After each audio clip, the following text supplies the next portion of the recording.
Si Reyna.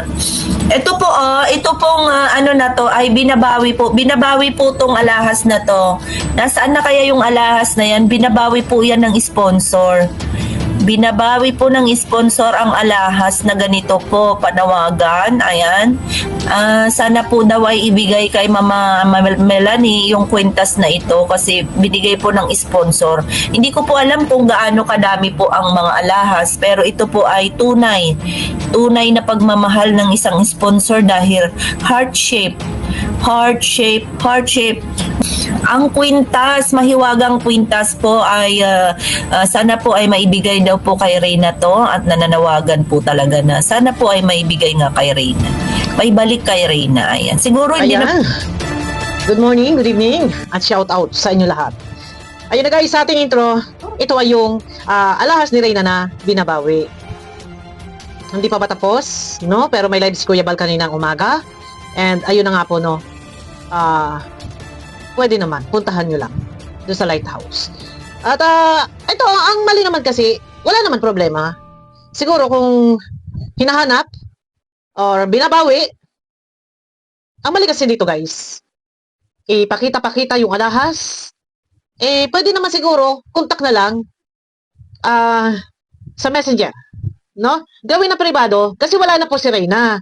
Wala na po si Reyna sa Kalingap, and kung gagawin pa yung ganito na mayroong mga hinahanap-hanap, kung ano-ano mga bagay ang hinahanap, medyo pangit po kasi ang dating para sa Kalingap. Baka sabihin na ito ay iniipit ng Kalingap kasi kung i-analyze nyo yan guys, no? At dito yung sa intro natin, medyo iba yung dating para doon sa ibang mga tao, lalo na ko sa mga basher ng Kalingap, sa mga anti-Kalingap, iba po yung dating. Pero kung i-analyze nyo po yan, anong ibig sabihin? Anong ibig sabihin? Siyempre, nandiyan binabawi. Pero marapat ba na daanin sa social media? Medyo nalilito ako. Ang ibig ko sabihin, marapat bang daanin sa social media? Yung paghahanap? Nawawala? Nasaan? Ang mga ganyang bagay, pwede na po sana rekta kausapin si Roda. Kasi si Roda ang may alaga kay Reyna. Siya ang nakakaalam na lahat. Siya ang nasa kanyang pangangalaga yung mga gamit. Ito, meron dito si Kuya Bal, no? Pakinggan nyo guys. Bawal yun. Ito kay Ruda, itong alahas, bawal po yan.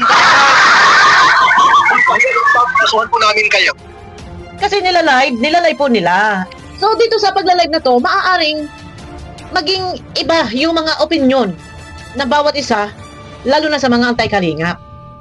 No, isa lang naman po ang pwede yung paghabulan. Walang iba kung hindi kay Roda. Pero may contact number at si Melanie may contact din po. Kay Roda, na po pwede naman po si Melanie lang yung tumawag.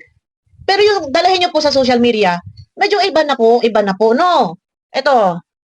Magbawi po ng anumang bagay po, pumunta rito sa daet. Yung mismo nagbigay ang pupunta rito para bumawi. Ayun. Yung gustong magbawi ng kung ano-ano mga ibinigay, pumunta sa daet. No? Hindi kung sino-sino, marami. Noon pa may binabawi yung bike. No? And yun nga, sabi ni Kuya Bal, magdala ng resibo.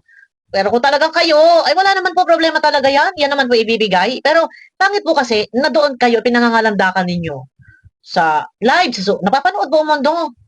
So dito, sa aani ng samot-saring komento na kung tutuusin, pwede naman po. No? Pwede naman po tawagan si Roda. Melanie, may contact si Melanie.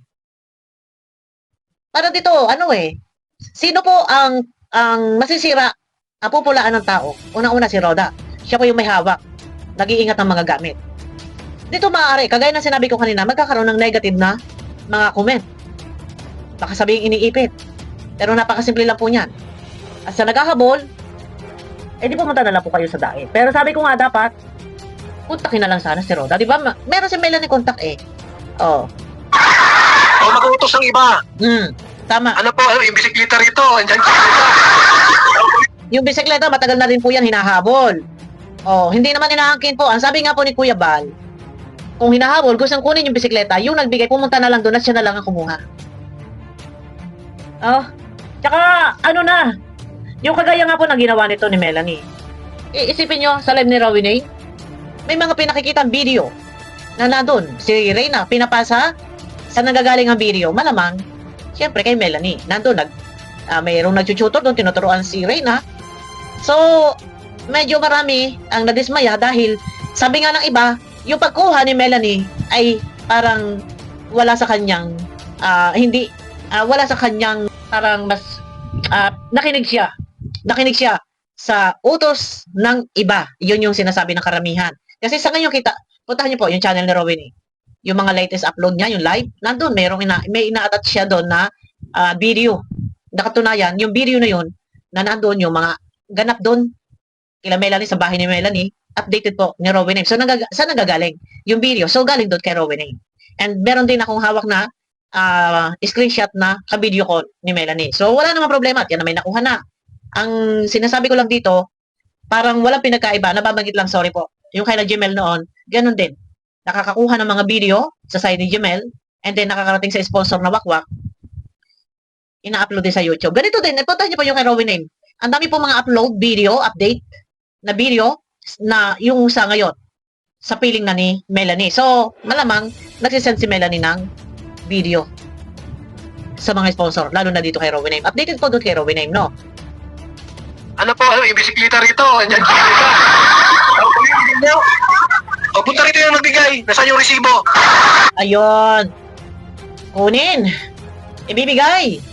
Puntahan sa daet at magdala ng resibo. Nakatunayan, kayo ang bumili ng bisikleta. Ayun lang, napaka-basic lang. Wala nang iba pang mga requirements. Kung hindi yung resibo lang, pumunta kayo doon. Yun lang po. And hindi na kailangan pang ipahayag sa social media, manawagan.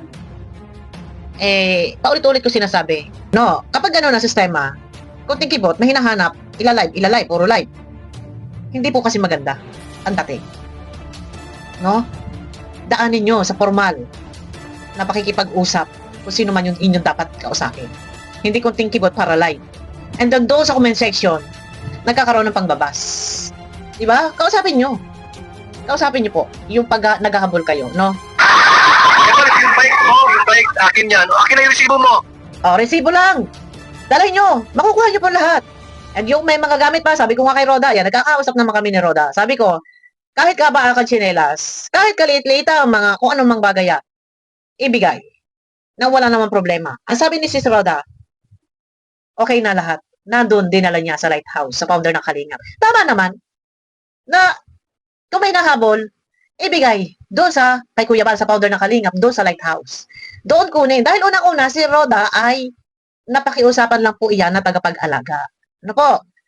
Napakiusapan lang na siya yung mag-intindi, mag-asikaso kay Reyna.